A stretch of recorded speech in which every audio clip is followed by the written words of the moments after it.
It's The Legend of Zelda, holy cow, and we're ranking all of them?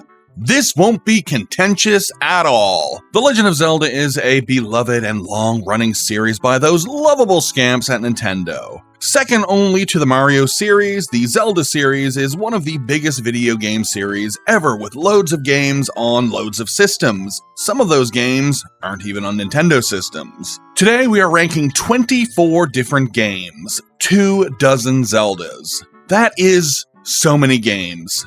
Debuting in 1986 on the Famicom in Japan, Zelda has had an incredible impact on gaming and pop culture as a whole. Not every series gets its own cereal. Is there a Halo cereal? No! Not every series gets a rap. Does Call of Duty have a rap? I have no idea. Ask me anything about Call of Duty. We are ranking just about all of the Zelda games, with a few Zelda-adjacent games not quite making the list. Fam, I am not reviewing the Tingle games. I don't hate Tingle, but I am not booting up Tingle's Rosy Rupee Land Adventure. These games have Zelda and or Link in them. I'm not doing the Game & Watch games or anything weird like that. These are all of the mainline games with a couple of non-mainline games thrown in. Also, no remakes. And yeah, the list is going to be super contentious. This list, my list, is going to be a lot different from your list. And your list is going to be a lot different from someone else's list. And I can hope that you can appreciate this fact. That being said, Zelda fans are passionate and vocal, so have your say. Put your own ranking in the comments below. And if you hate my list, and you want to tell me that you hate me and that my list is wrong, please leave your death threats in the comments below. I read all comments, even the mean ones. So let's get to it. Let us rank all of the Zeldas. I'm Richard for RPG Fortress, and The Legend of Zelda isn't an RPG, but I love it anyway, so who cares? This is ranking all of the Legend of Zelda games. Let's get to it. Number 24, Link: The Faces of Evil. Look, I'm gonna be honest with you. You already know what the games at the bottom of the list are gonna be. These games have been memed to death over the last 3 decades. I've only gotten around to playing them myself recently, and I was still somehow unprepared for how truly wretched they actually are. Landing at the very bottom of the list is Link: The Faces of Evil. Faces of Evil is a very generic side-scroller, but what really drags it down to the bottom of the list is how truly unfathomably bad the controls are. Link moves in an exceedingly jerky fashion, and simple acts like attacking and ducking do not work when you need them to. You need to press up to jump. When you crouch, you stay crouched. It's truly abysmal. A game that truly earns its whipping boy status. Number 23, Zelda: The Wand of Gamelon. Basically a reskin of Faces of Evil, has all of the same issues that that game has, but it's elevated slightly higher due to the fact that you get to play as Zelda, something that is actually pretty rare in this series. Number 22, Zelda's Adventure. Rounding out the trifecta of shite and bringing an end to our CDI voyage is Zelda's Adventure, a top-down quest where you control Zelda on her journey through FMV World. I actually dislike this game a lot less than the other 2 CDI games. It kinda reminds me of an old CRPG from the 90s. Every screen has something weird going on, making it entertaining for at least a little while. But at the end of the day, it looks bad, it plays bad, it sounds bad, it is bad. Number 21, 4 Swords. Okay, so on to the real Zelda games. Just kidding, it's 4 Swords. So, I mean, 4 Swords is pretty fun if you can get enough friends together to actually start a game of it. Number 20, 4 Swords Adventures. 4 Swords Adventures takes the 4 Swords formula and lets you play it single player. Like, we're Zelda fans, we don't have friends. Being able to take control of 4 separate Links at the same time and hack and slash through puzzles and enemies is pretty fun, but it does ultimately feel like a weird party game. That's why it's so low on the list. P.S. Mario Party is never fun. Number 19, Triforce Heroes. Hey, it's another party game style Zelda. I enjoyed this game in theory, but I never really got to play it too much, as once again, it requires friends or random matching on the internet. I love the design though, it's very colorful and reminds me of Minish Cap, a game that is much higher on this list. Anyway, yeah, just keep multiplayer out of Zelda games, please. Number 18, Skyward Sword. Skyward Sword is an absolute slog of a game. Every single thing in this game is belabored to the point of being almost unenjoyable. For me, it was the non-stop tutorials explaining everything right at the beginning of the game. Like, just the act of getting through the first town is an exercise in patience. To further expand on this, the dialogue is really slow. And there is no way to speed it up. There is no way to skip it. Just an absolute chore to get anything done, but it does at least look nice, I suppose. Number 17, Twilight Princess.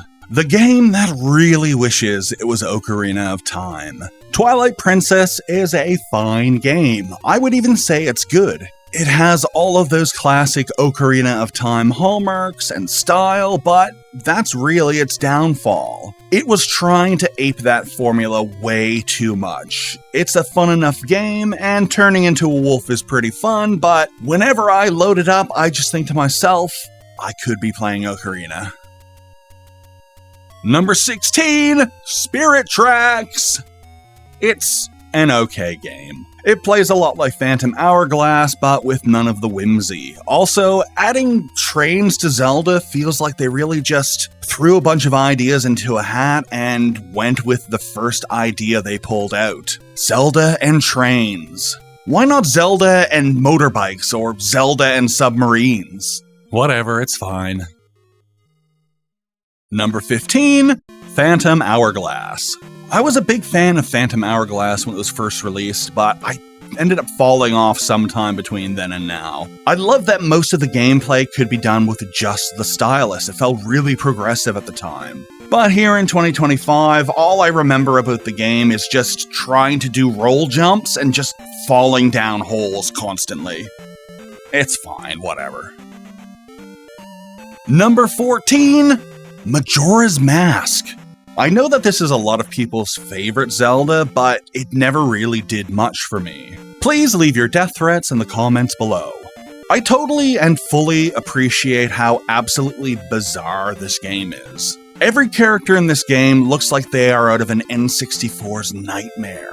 It plays a lot like Ocarina of Time, which is okay in hindsight because this game was the next game after Ocarina's huge success. Whereas a game like Twilight Princess was years and years later and was just too much like Ocarina for when it was released. It was nice going back to Majora's Mask for this video, but I cannot see myself doing a full playthrough anytime soon. Number 13, A Link Between Worlds. Basically, a direct sequel to A Link to the Past, A Link Between Worlds is a solid entry in the series with lots to see and do. Beyond the nostalgia of A Link to the Past tugging at the corners of my mind, A Link Between Worlds stands on its own as a decidedly exciting entry in the Zelda series. I'm not a huge fan of renting gear, but everything else from the gameplay to the music to the presentation is pretty great stuff. Number 12, Oracle of Ages. Choosing between Oracle of Ages and Oracle of Seasons is somehow very easy and very hard at the same time. They both play, look, and sound pretty much identical. Being released at the same time as a kind of get them both marketing strategy, a lot of people did in fact get them both. For me, you could easily swap Ages and Seasons between 11 and 12, and I would be fine with either entry. Number 11, Oracle of Seasons. Same thing with number 12, but names reversed.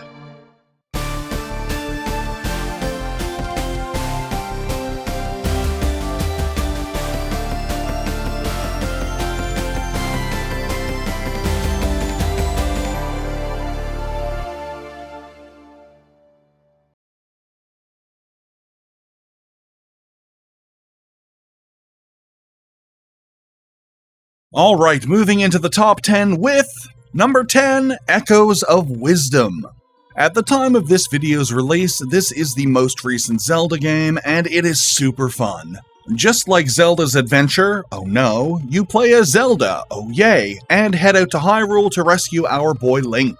The game has a similar art style to the Switch remake of Link's Awakening, and Zelda has this unique mechanic where she can use magic to duplicate objects in the environment. Imagine a giant stack of beds. You can make it so, as silly as that sounds. More games where we get to play as Zelda, please. Number 9, The Legend of Zelda. Hey, it's the OG Zelda, and it cracked the top 10.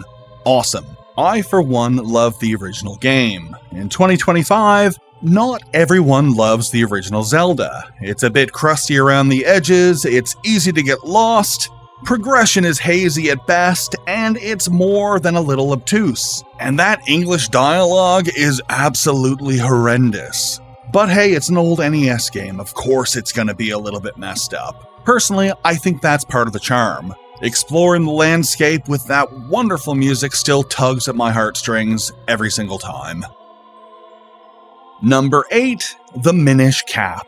One of my fondest GBA memories, it's the Minish Cap. Latter-day Zeldas all seemingly have their own gimmick for better or for worse, but the Minish Cap's ability to shrink down and explore bite-sized worlds within the larger world is one of my favorites. Plus, this game has cute music, cozy graphics, and it just has its own feel. I always have an absolutely great time playing this game. Number 7, Link's Awakening. I missed the Game Boy growing up. I never got a handheld system till I was old enough to buy one myself, but I borrowed Game Boys and Game Gears multiple times from friends and got to play lots of titles that I had missed. But Link's Awakening was one that I never managed to find until I was much older. This title is pretty darn unique. This was the first weird Zelda game, IMO. And while Majora's Mask wears the weird Zelda crown, Link's Awakening is still pretty bizarre. A world that isn't Hyrule, Mario enemies, a fishing minigame, and a lot more. It's weird, but it's still fresh. And it's still a blast. Number 6, The Adventure of Link. A contentious title that is very high on the list. I actually initially planned this on being my number 2 entry because I love it that much. But after weighing the remaining releases, I dropped it a bit further down the list. But still probably too high for a lot of people. Please leave your death threats in the comments below. The Adventure of Link is basically a proto-Metroidvania/action RPG. Yes, you heard that right, I am dropping genre labels on this thing to make my point. It's a proto-Metroidvania because you have multiple times that you need to collect items or magic to bypass obstacles. It's an action RPG because you have an experience system. It's not quite leveling up like in a proper RPG, but you gain points and level up HP, MP, and attack power. That's basically an RPG. Whatever way you twist it, I think The Adventure of Link is a great game, despite all of its hair-pulling difficulty. A Zelda that is a side-scrolling, Metroidvania-esque platformer action-adventure role-playing game, and it's only the second game in the series. Lofty ideas, doesn't quite stick the landing, but I still rate this game really high. Number 5, Tears of the Kingdom. Tears of the Kingdom and Breath of the Wild are similar to Oracle of Ages and Oracle of Seasons in the fact that Tears of the Kingdom and Breath of the Wild are very similar games, and Oracle of Ages and Oracle of Seasons are very similar games. I enjoyed the absolute fuck out of Breath of the Wild and Tears of the Kingdom. I put close to 200 hours into both of them. I not only played loads of Breath of the Wild on Switch, but I also put like 60 hours into the Wii U version. Tears of the Kingdom might be the technically better game, as it adds loads of things that Breath of the Wild doesn't have, and iterates on a bunch of things that Breath of the Wild does have, but in the end it just feels like more Breath of the Wild. Which is still great. Like I said, I put almost 200 hours into the game, but Breath of the Wild was new and fresh, and Tears of the Kingdom is just more of that. Still, a hell of a game. Number 4, Breath of the Wild. Breath of the Wild, goddamn. When I first saw Breath of the Wild, I was so happy. They finally dug themselves out of the Ocarina of Time but worse rut they were in. Breath of the Wild felt as fresh as Ocarina of Time did when it was first released. Just an absolute sight to behold. Something different and something exciting and something new. It was all three. As already mentioned, I played close to 200 hours of this game between the Switch and Wii U versions. Playing Breath of the Wild was just constant dopamine explosions going off in my gray matter. Every turn was something new. It was such a grand adventure, just an absolute joy to play. Number 3, The Wind Waker. When The Wind Waker was first announced, it was kind of a lie. It looked like the GameCube follow-up to Majora's Mask and Ocarina of Time was going to be a grimdark game along the lines of The Adventure of Link. Cue 1 million crying neckbeards when the real art style was debuted later on, and it was the cutest, most vibrantly colorful Zelda ever. I was on board from day one. The Wind Waker world was beautiful. And it turned out it was a wonderful game to play. It was a good iteration on the Ocarina gameplay, but with enough new and different things going on that it didn't feel like a mere clone. This game has some absolutely captivating music as well, one of the all-time great OSTs. Graphics, music, gameplay, all nearly flawless. Number 2, Ocarina of Time. I'm sorry, Ocarina of Time is not my number 1. Please leave your death threats in the comments below. If you are a long-time viewer of my channel, you probably know that I am not the biggest N64 fan. There are very few games on that system that I've played and enjoyed. That being said, despite all of this, Ocarina of Time is still my second favorite Zelda of all time. This game reinvented the wheel. It took third-person action combat and exploration and made it fluid and all-encompassing. Whether you are smashing goblins in the face, exploring villages, uncovering hidden dungeons, collecting gear, or just walking around, Ocarina of Time is just an absolute joy to interact with. Ocarina of Time was so impactful that games are still borrowing/ripping it off today. How is that for a legacy? Number 1, A Link to the Past. Last but certainly not least is my absolute favorite entry in the long-running Legend of Zelda series. The SNES juggernaut, the 16-bit A-bomb, the 10-ton hammer of 1991, it's A Link to the Past. The jumping quality between the NES and Genesis was huge. The jumping quality between the Genesis and the Super Nintendo was even more colossal. A Link to the Past almost felt unreal when I first played it. You could easily see the lineage between this title and the original Zelda, but to see how far Nintendo came in a single generation was out of this world. Exploring both the light world and the dark world was an immense pleasure. There is a lot to uncover in this game. Just secrets piled upon secrets. Action is precise and exciting with incredible gear to find, sword upgrades, armor upgrades, heart containers, just stuff hidden everywhere. The bosses are all incredible and fun. Figuring out boss attack patterns and then crushing them without taking a single hit is absolutely satisfying. And the visuals and music are the frosting and cherry on top. It's great to play, it's great to look at, it's great to experience, and it's still my favorite Zelda title. 31 years later, oh my god, shoot me.